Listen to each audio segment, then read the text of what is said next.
रात की खामोशी में सिंड्रेला बगीचे की एक ठंडी पत्थर की बेंच पर बैठी थी। उसके कपड़े फटे हुए थे और आंखों में आंसू। अचानक एक चमकदार रोशनी के साथ एक दयालु परी प्रकट हुई।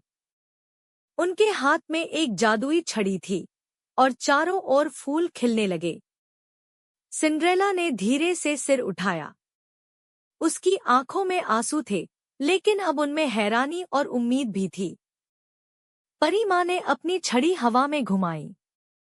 चमकती रेखाएं सिंड्रेला को घेरने लगी। पास में एक कद्दू और कुछ चूहे थे। वो कद्दू एक सुनहरी बग्घी में बदल गया। चूहे सुंदर सफेद घोड़ों में बदल गए।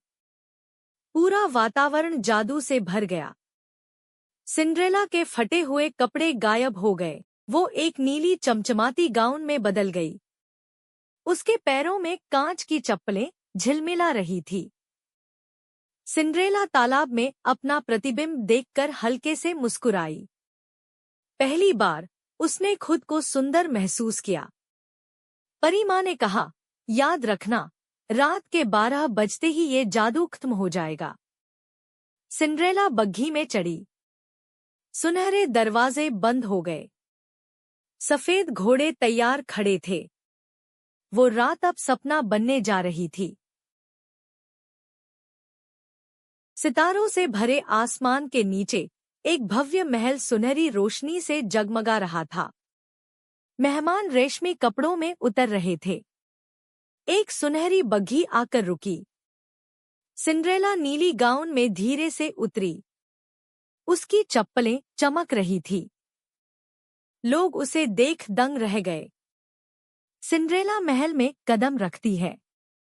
चमचमाती छत के नीचे लाल कारपेट पर चलते हुए सबकी निगाहें उसी पर टिक गईं।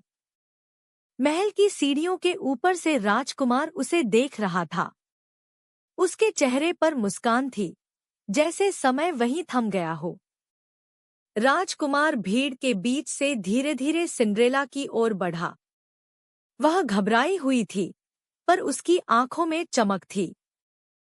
सिंड्रेला और राजकुमार ने एक साथ नृत्य शुरू किया। मेहमान चारों ओर खड़े देखकर मुस्कुरा रहे थे। उसकी ड्रेस हवा में लहराने लगी। राजकुमार और सिंड्रेला एक दूसरे की आंखों में खोए हुए थे। उनके हाथ जुड़े हुए थे, जैसे दुनिया वहीं रुक गई हो।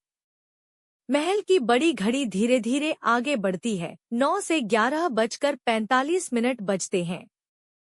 नृत्य जारी रहता है, लेकिन समय कम होता जा रहा है। कहानी का दूसरा अध्याय यहीं समाप्त होता है। आगे क्या होगा, जानने के लिए तीसरे भाग का इंतजार कीजिए।